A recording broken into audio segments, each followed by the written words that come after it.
როდესაც ჩვენ საუბრობთ ამ თარიღზე, თითქმის ნებისმიერი ადამიანი ჩემი ასაკის გეტყვით, რომ მაშინ იქ იმყოფებოდა, ესწრებოდა ამას. რეალურად კი ახლა მე მართლა ის ადამიანი ვარ, რომელიც ესწრებოდა ყველა იმ მიტინგს, რომელიც იმ პერიოდში იმართებოდა საქართველოში, არა მარტო 9 აპრილს, არამედ 9 აპრილამდეც. და იმ ღამესაც, იმ საბედისწერო ღამესაც, რომელიც ერთი მხრივ იყო ტრაგედია, ხოლო მეორე მხრივ იყო ძალიან დიდი მსხვერპლი გაღებული თავისუფლებისთვის და რომელმაც შედეგი გამოიღო ზუსტად 2 წელიწადში, სწორედ ძალიან ზუსტად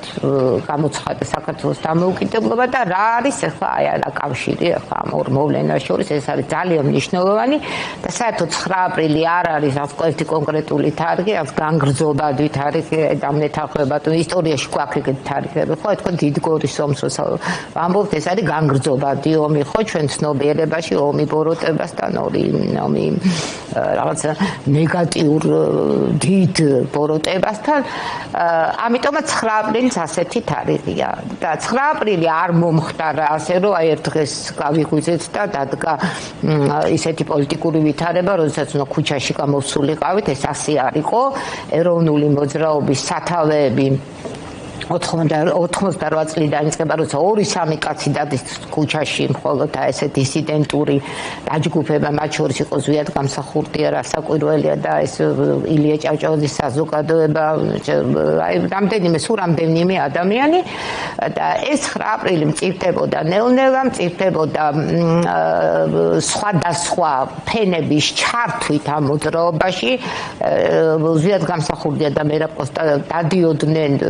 ქარხნებში, უნივერსიტეტებში, საზოგადოების სხვადასხვა ნაწილს, ჩვენ სულ დავყვებოდით მათ და მახსოვს როგორ ატარებდნენ ამ შეხვედრებს და უხსნიდნენ რა არის საქართველოს დამოუკიდებლობა. და ადამიანებმა ესეც კი არ იცოდნენ, რომ ქვეყანა შეიძლება იყოს დამოუკიდებელი, წარმოედგინეთ, რომ საბჭოთა კავშირი არის მათი სამშობლო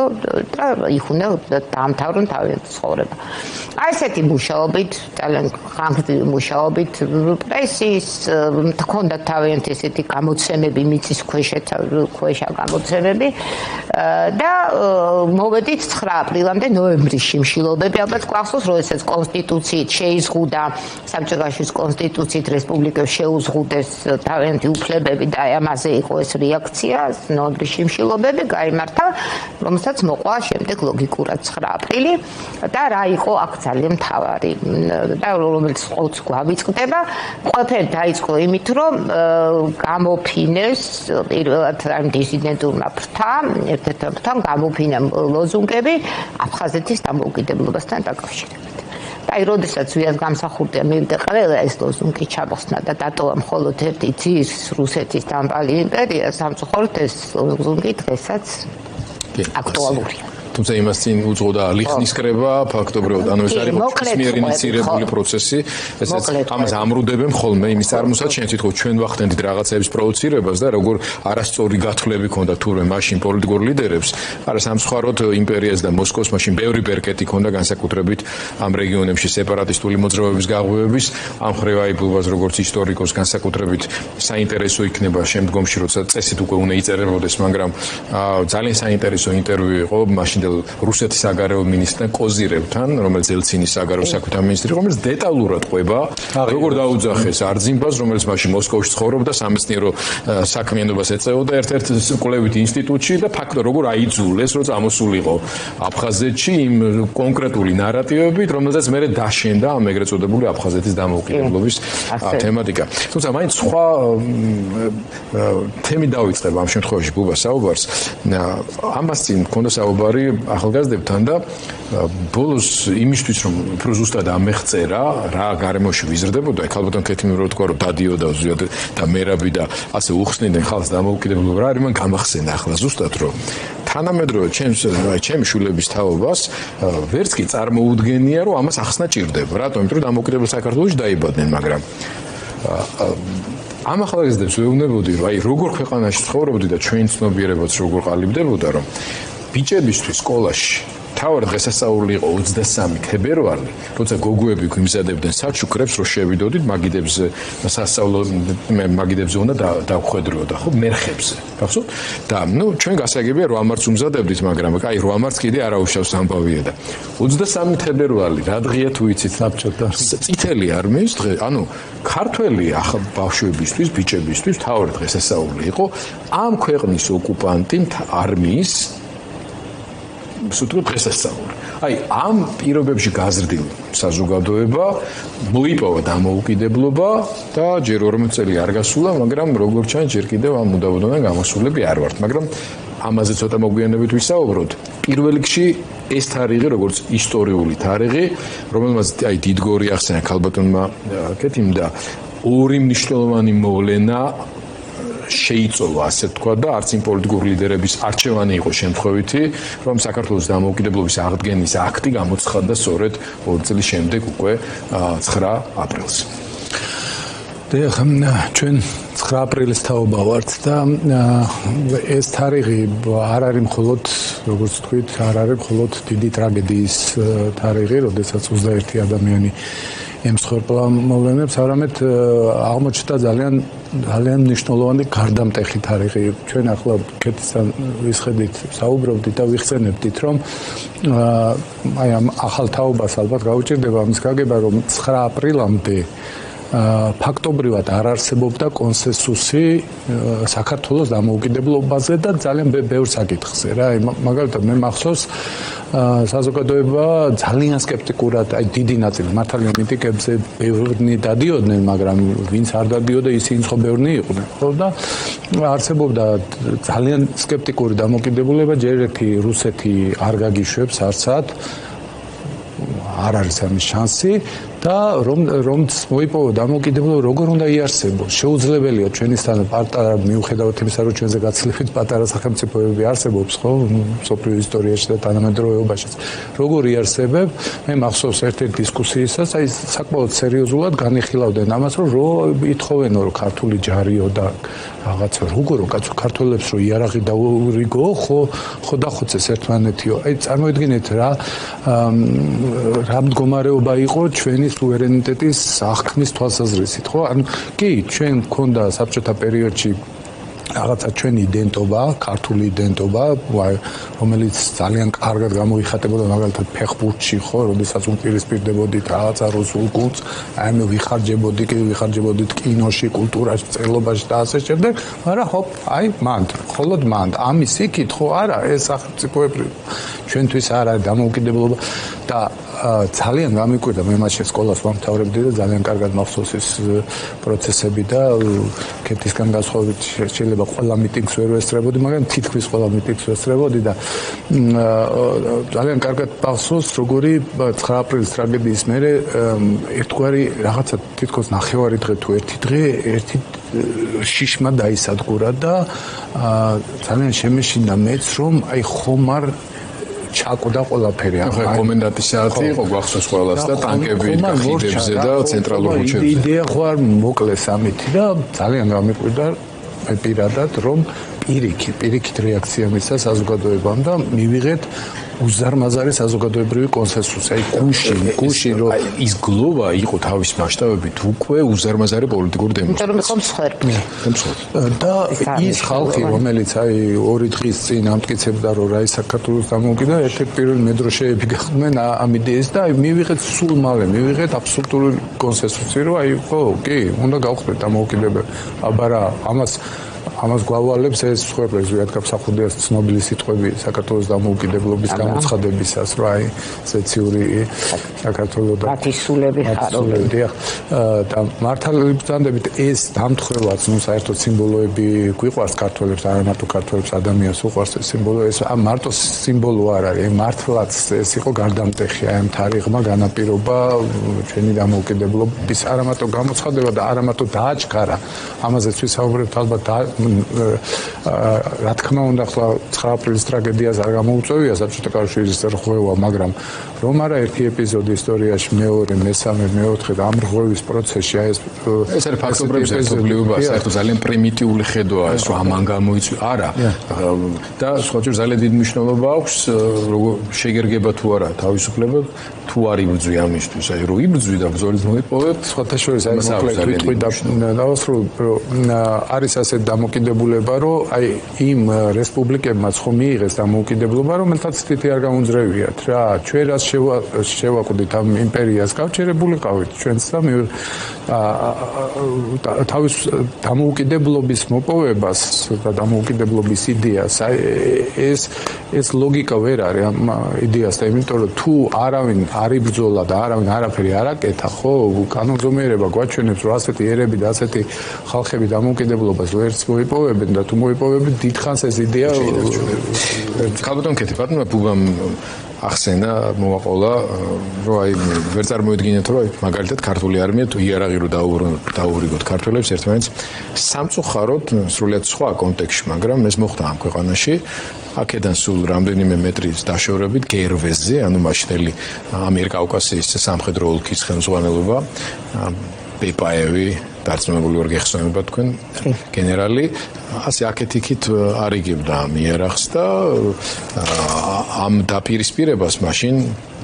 რა თქმა უნდა სამხედრო პუჩს თავისი ძალიან მძიმე შედეგები მოყვა ქვეყნისთვის და ამან მოახდინა ძალიან მძიმე გავლენა ქვეყნის განვითარების შემდგომ ტრაექტორიაზე, რომლის შედეგებსაც ჩვენ ახლაც ვიმკით მათ შორის. რა გვასწავლა დამოუკიდებლობის აი 35 წელმა, არა მარტო 1 აპრილიდან მოყოლებული. და არის თუ არა ეს გაკვეთილი სასარგებლო, რა გაგებით ვამბობ, რომ ერთის მხრივ აი დაპირისპირების კვალი განსაკუთრებით უფროსთაობებთან მიმართებაში იმდენად მძიმეა, რომ სულ განსაკუთრებული სიფრთხილით ვეკიდებით ნებისმიერი პროცესის ესკალაციის საფრთხეს, მაგრამ მეორეს მხრივ ხედავთ, რომ დგება ხოლმე მომენტი, როდესაც სიტყვაც უფრო მკაფიოდ უნდა ითქვას და საზოგადოებამაც ეს პროტესტი უფრო აქტიურად უნდა გამოხატოს. აი დღევანდელი რეალობიდან გამომდინარე, სად უნდა ვიპოვოთ ესე უფრო შუალედი? მე ამას დავიწყებ იქიდან, რომ ძალიან სწორად იყო აღნიშნული, რომ დამოუკიდებლობა არ შეიძლება რომ ასე ლანგარით მოგართვას ვიღაცამ, აი რუტინულად მივდიოდით, ყოველდღიურად გავდიოდით, ეს ახლა ჩვენი ახალგაზრდების გასაგებად მინდა ვთქვა, რომ ესე რომ გავედი და 15 წუთი ვიდექი აქციაზე, იმ წუთასვე დამოუკიდებელი ვერ გახდები, ან იმ წუთასვე მიზანს ვერ მიაღწევ. ამას ჭირდება ძალიან სერიოზული რუტინა, აი თითქმის 2 წელი რუტინულად ტარდებოდა აქციები, ვიდრე დამოუკიდებლობა არ გამოცხადდა და 99 წელს. ხო, ასე ვიდრე აქამდე არ მივედით, ანუ ახალ არჩევნებამდე და ასე შემდეგ. მაგრამ აი 9 აპრილმა სამწუხაროდ ჩვენ კი არა გაკვეთილი ასწავლა რუსებს. რუსულ იმპერიალიზმს. მოდი ასე, როდესაც მე ხმარობ ეთნიკურ რუსებს, რა თქმა უნდა, გულისხმობ იმპერიალიზმს, ხო? ასწავლა ჩვენს მტერს, რომ ტანკებით საქართველოში შემოსვლა არ არის საჭირო და ძალიან მარტივად შეიძლება ერთმანეთს დაუპირისპიროთ შიდა ოპოზიციური ძალები და კიდევაც ეს ამაზე ძალიან სერიოზულად იმუშავეს. მე ხა არ მინდა სახელების და გვარების დასახელება, თითქმის უმრავლესობა ცოცხალი აღარ არის იმ ადამიანებისგან, ტიტოვანს და იმას ყოველთვის დავასახელებ, ვინც სათავეში ედგა ამას და სიგუას და ვინც აი პირადად ჩამოშალა ის პირველი ქართული სახელმწიფოს შექმნის მცდელობა, ჩვენ ხო სახელმწიფოებრიობა რაც მოასწრო გამსახურდია იყო კანონების მიღება, ძალიან სწრაფად რეფერენდუმის ჩატარება და საპრეზიდენტო არჩევნების ჩატარება. 6 თვეში რაც შეიძლება ადამიანს მოასწრო და შემდეგ აი რა უნდა დაეშავებინა 5 წლის განმავლობაში თქვა გამსახურდიას ისეთი, რომ ჩვენ მიგვეღო იგივე შედეგი, რაც მივიღეთ სამოქალაქო ეგრეთ წოდებული. მოდი ახლა ახაც დავაკონკრეტებ, ეს სამოქალაქო ომი ტერმინი მესმის რომ შემოტანილია იმისთვის რაღაცა ეთის ადამიანები, რომლებიც ამ მაშინ მონაწილეობდნენ საწინააღმდეგო სახელმწიფოს საპირისპირო მხარეს და პირველი ტყვია და ჰაუბიცა ესროლეს პრეზიდენტის ფანჯარას ეკლესიიდან სხვათა შორის ეს მაინც მინდა ხაზგასმული იყოს ქაშვეთის ეკლესიიდან აი იქიდან გავარდა პირველი ტყვია და იქიდან დაიწყო ეს ამბავი რაც შეხება ბეყერების იარაღს როდესაც კი რა თქმა უნდა სხვა იარაღი საქართველოში არ არსებობდა ბუნებრივია მაგრამ როდესაც სახელმწიფოს აქვს იარაღი და როდესაც ეს ორი სხვადასხვა რაღაცა კბილებამდე შეიარაღებული ოპოზიციად რომელიც კიდევ უფრო უკეთესად იყო შეიარაღებული იმიტომ რომ აი ამ დღეებშიც ჩვენ ომის ქარცეცხლში ვიყავით კიდევ უფრო უკეთესად და რუსებიც კი მათ მხარეზე იბრძოდნენ იმიტომ რომ რამდენიმე რუსი ჯარისკაცი იქნა იდენტიფიცირებული ამ სროლების შედეგად მაშინ რუსთაველის გამზირზე და ყველანაირად ეხმარებოდნენ ოპოზიციას ამან ჩვენ სამწუხაროდ ვერაფერი ვერ გვასწავლეთ აქაც მაინც ობიექტურობისთვის ის ვახსენეთ რომ სანამ ოპოზიციამდე მივიდოდა ეს საქმე თავად სამწუხაროდ გამსახურდია ეს მთავრობაშივე იგივე კიტოვანი თავდაცვის იყო და სიგუა კიდე პრემიერ-მინისტრი ანუ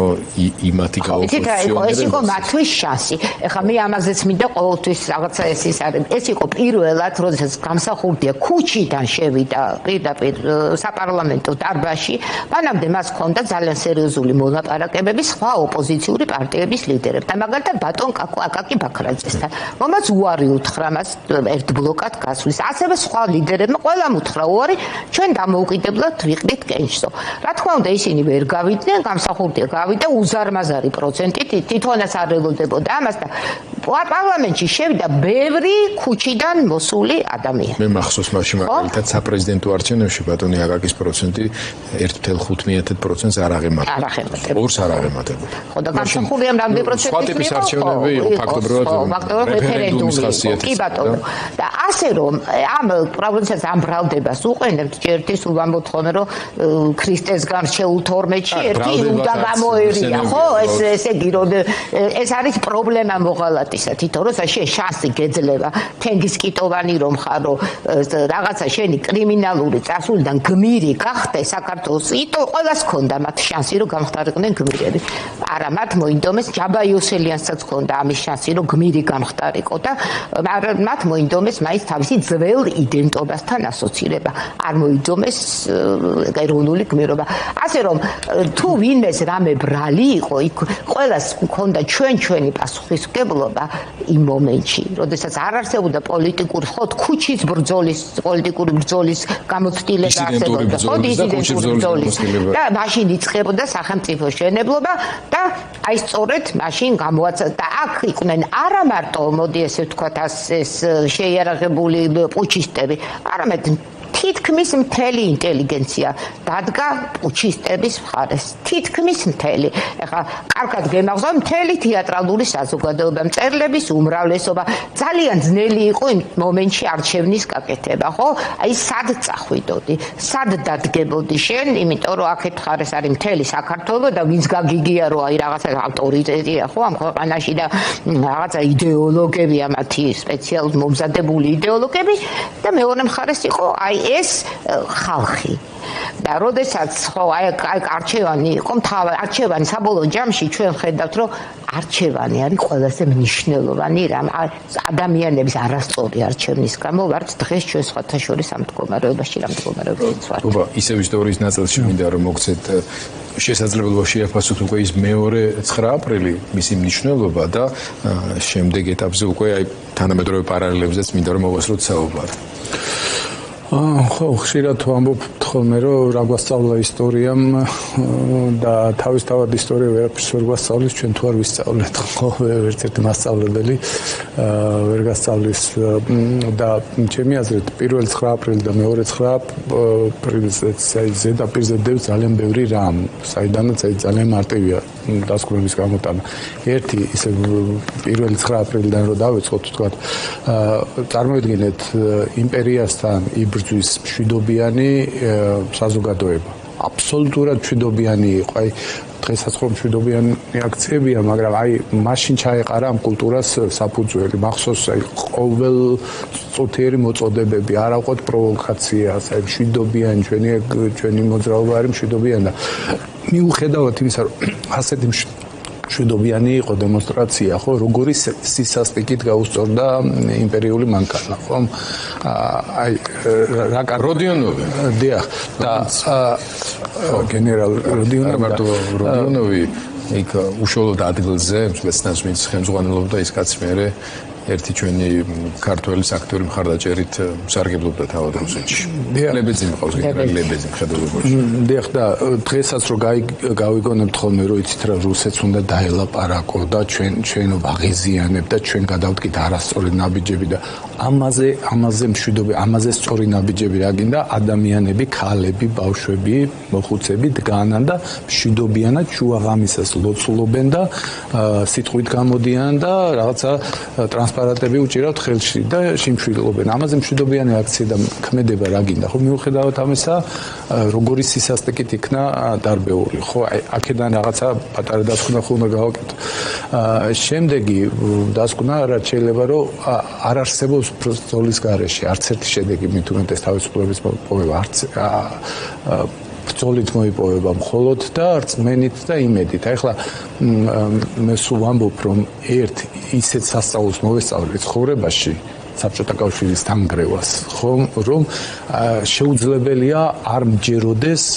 სიმართლისთვის ბრძოლის ძალისა, ხო? აი ხო მართლა გახსოვთ ხო როგორი წარმოუდგენელი იყოს მე მაგალითად მეგონა გულსწრაფად მეგონა რომ მხოლოდ სიბერეში მექნებოდა ღრმა სიბერეში მექნებოდა შანსი რომ შეიძლება მოუსწრებოდი საქართველოს დამოუკიდებლობას და 2 წელიწადში მივიღეთ დამოუკიდებლობა. შემდეგი რაც გვასწავლეს ახლა მეორე 9 აპრილს რო დაუბრუნდეთ ხო წარმოიდგინეთ აი 9 აპრილის დამოუკიდებლობის გამოცხადებიდან 1 წელიწადში უკვე მივიღეთ როგორი ანუ ჩვენ უნდა ძალიან მნიშვნელოვანი კეთილსავით ახლა ძალიან მნიშვნელოვანია პიროვნული არჩევანის გაკეთება. სად გაყარ და რას აკეთებ. ასეთი არ ვიცი ჩვენმა საზოგადოებამ ისეთი ახლომხედველური დამოკიდებულება გამოავლინა მაშინ. რა თქმა უნდა, ბევრნი იყვნენ დამოუკიდებლობის მომხრე და არჩეული ხელისუფლების, მაგრამ ძალიან ბევრი შევიდა შეცდომაში. აი რაღაცა გამოკიდება რა ადვილად დაემორჩილნენ პროპაგანდის მანქანას. ბევრი როგორც შემდეგ გავაანალიზე მაშინ მეგონა რომ როგორ ვერ ხვდებიან და შემდეგ როგორც გამოჩნდა ბევრი მშვენივრადაც ხვდებოდა რას აკეთებდა, მაგრამ ძალიან ბევრნი ხომ იყვნენ მართლაც შეცდომაში შეყვანილები და ხო, დასკვნა ის რომ როდესაც უპირისპირდები ასეთ ბოროტ მანქანას, როგორც არის რუსეთის იმპერია, გმართებს ძალიან დიდი დაკვირვება, დიდი სიკვდილი. აი დასკვნასთან ერთად მაინც მინდა კიდევ ერთ შეკითხვა დაგისვათ ორივეს და ქალბატონკეთი. გავიდა ამდენი დრო ბევრი ძალიან ცუდი ვნახეთ, რაზეც თქვენ ახლა საუბრობთ, ძირითადად სულ ცუდ ამბებს უკავშირდებოდა. ნახეთ ისიც რომ ჩვენ შეგვიძლია თანამედროვე ქართული სახელმწიფო ვაშენოთ. და ეს შერეული გრძნობები ამ 9 აპრილს უფრო მეტად ოპტიმიზმის საფუძველს გვიჩენს თუ ღრმა პესიმიზმის. იმიტომ რომ პესიმიზმიც არ არის ხოლმე ცუდი, რომ რეალობა აღიქვა დაუშვათ ისე მწარედ როგორც არის და ადამიანს ბუნებრივი ინსტინქტი უბიძგებს შემდეგ რომ პროაქტიურ ნაბიჯებზე გადავიდეს. მაგრამ თქვენ როგორ დაახასიათებთ დღევანდელ ფაზას, აი ამ მომენტს დამოუკიდებლობის გამოცხადება 35 წლის შემდეგ, მაგრამ 37 წლის წინ რაც მოხდა რისთვისაც ეს ამხელმსხვერპლი და შემდეგ მოყოლებული აფაზეთი გავიგეთ ის ხალხი როგორ უყურებს თქვენი აზრით დღევანდელ საქართველოს და ახალმა თაობამ როგორ უნდა შეხედოს ამ მემკვიდრეობას? აი ეს მნიშვნელოვანია. იმიტომ რომ აი მაშინ როდესაც ეს მოძრაობა დაიწყო პირველად დისიდენტურ საქართველოს დამოუკიდებლობისთვის ბრძოლა დაიწყეს პატარა დისიდენტურმა ჯგუფმა და ქართველმა ახალგაზრდებმა. მაშინ ჩვენ ვიყავით ყველანი ახალგაზრდები და ჩვენ თასაღრდენი ძალა, იმიტომ რომ ჩვენი მშობლები, როდესაც მე ღამით მანქანით მომიყვანეს სახლამდე, იმიტომ რომ აბსოლუტურად 9 აპრილის ღამეს გულისხმობ და ყვიროდი აბაშიძე ბარნოვის ქუჩაზე ცხოვრობდი მაშინ და ყვიროდი რომ აი ახალგაზრდები დახოცესო იქიდან გადმოდგნენ მეზობლები და ერთხმათ მეუბნებოდი რომ დაგვაძინეთ ხამე აი ესეთი რეაქცია იყო ამაზე მხოლოდ ორადორი მეზობელი იყო აი ორადორი ადამიანი რომელმაც თანაგრძნობა გამოხატა აი ამ ღამე დახოცილი ბავშვებით აი მეორე დღიდან ძალიან ზუსტად ამ ხელა მსხვერპლმა ეს ადამიანები გამოაფხიზლა ამ არის ხოლმე რაღაცა ხდება ისტორიაში ისეთი რომელიც ბითქს აძლევს აი ხა თითქოს დღეს არის ყველაფერი მინავლებული და რაღაცნაირად ერთგვარ სტაგნაციაში ვართ ხო რაღაცა თითქოს უმოძრაოდ არის მოვლენები და მთელი აქცენტი გადატანილია საერთაშორისო პოლიტიკაზე იქ რაღაცა ხდება აქ რაღაცას დავცი იქ რაღაცა გუშინ გადაიფარა იმ ვერხისტყაოსნის იმითი და ქვია დადგმით მთელი მოვლენები სოფლიო მე მგონი კიდევაც და ასეთი ამბებით ვართ ქართული როდესაც უმნიშვნელოვანესი საქმე გვაქვს ახლა ჩვენ გასაკვეთებელი რომ ეს დამოუკიდებლობა ესე სიმწრით მოპოვებული ჩვენი ახალგაზრდობის ჯანმრთელობის აი პირადად ჩემი ცხოვრება მთლიანად ამას შევწირე მე და არ მინდა რომ მოვესწრო ასევე ჩემს ცხოვრებაში ამის დაკარგვას და დღევანდელი ახალგაზრდების ვალია მე მგონი რომ აი რატოა უნივერსიტეტი მნიშვნელოვანი 1990 წელს უნივერსიტეტიდან დაიწყო ეს მოძრაობა როდესაც სტუდენტები დასხდნენ სხვა ნუგზარ ციკლაური იყო ერთ-ერთი მათ შორის ვინც აი ამ აქციაში იღებდა მონაწილეობას სტუდენტები დასხდნენ საშიმშილოდ და აი გუმბარიძე მივიდა მაშინ მათთან ასადარ დადიოდა გუმბარიძე ეს იყო პირველი სტუდენტები პირველი მდივანი კი ხო და ახალგაზრდა ქართული კგბ-ს უფროსი იყო ისიც კი მივიდა იმიტომ რომ ანგარის გასაწევი ძალა შეიქმნა და აი ეს სიმძიმის ცენტრი უნივერსიტეტიდან შემდეგ გადავიდა რუსთაველის გამზირზე და იქცა აი ამ უდიდეს მოძრაობად რომელიც დასრულდა არჩევნებით და ზვიად გამსახურდია მაშინ ძალიან ზუსტად მიხვდა რომ ახალგაზრდები არიან სწორედ ის პოტენციალი რომელმაც ეს ლელო უნდა გაიტანონ და დღესაც მხოლოდ ახალგაზრდებს შეუძლიათ ამის გაკეთება ნერწმუნეთ გიორგი მე რამ შემიძლია ნახევარი საათი გავჩერდე მიტინგზე 1 საათი 2 საათი მაგრამ მე შემიძლია აქ ვილაპარაკო ხო სხვა ფუნქციები მე უკვე აღარ გამაჩნია ისეთი აქტიური ფუნქციები აი ახლა არის ჯერი ახალგაზრდებზე მათ უნდა გააცნობიერონ რა ეგზისტენციალური გამოწვევის წინაშე დგას ჩვენი ქვეყანა ამიტომ მე ვარ ცოტა პესიმისტი მაგრამ მეტწილად ოპტიმისტი სტრატეგიულად ოპტიმისტი ნამდვილად ხო მერაბ კოსტავამ ანდერცივით დაგვიბარა რომ მოვადრო რომ თქვენ მოიპოვებთო დამოუკიდებლობასო ალბათ მასაც ვერ წარმოედგინა რომ ასე მალე მაგრამ როგორც მაშინაც კი არ უნდა შეწყვიტოთ ბრძოლა დამოუკიდებლობისთვის იმიტომ რომ როგორც კი ამას შეწყვეტ მაშინვე დაკარგავთ ნამდვილად აი ახალ თაობას რომ ხანდახან ლოცავენ ხოლმე რომ თქვენ მაინც არ მოგიწიოთ რუსთაველზე დგომა და მეცინება ხოლმე კი მოუწევთ აუცილებლად მოუწევს ყველა თაობას მოუწევს იმიტომ რომ ეს არის განგრძობითი პროცესი თავისუფლების დაცვა მით უმეტეს ჩვენაირი პატარა ქვეყნისთვის მე მჯერა ზოგადად ისტორიული კანონზომიერებების მე მჯერა ადამიანური კანონზომიერებების რომ სიმართლისთვის სიმართლე მაინც იმარჯვებს და ბრძოლას მოაქვს ყოველთვის შედეგი შესაბამისად ერთი ადამიანი მაინც თუ იბრძვის ეგეთი მახსენა რომ იყო დრო როდესაც ერთეულები აცნობიერებდნენ და ინახავდნენ დამოუკიდებლობის იდეას სხვადასხვა ერთი ეპიზოდი მინდა გავიხსენო ჩემი ერთ-ერთი ლექტორი იხსენებს რომ ჩვენ საპროფესოროში ერთ-ერთმა კოლეგამ ახსენაო რომ თურმეო გვიან გაიგეო გუშინო ხამე წუხელო ხამე გაუთენებიათ ზვიად გამსახურდიას და მერაბ კოსტავას ეკლესიაში ლოცულობნენო რომ ღმერთო გადაარჩინე საქართველო და საპროფესორო დაინგრა სიცილითო რა რაჭის ზვიად გამსახურდიას და მერაბ კოსტავას გადასარჩენი ანუ რაჭის საქართველოს გადასარჩენი და ეკლესიაში წარმოიდგინეთ რა დრო იყო ხომ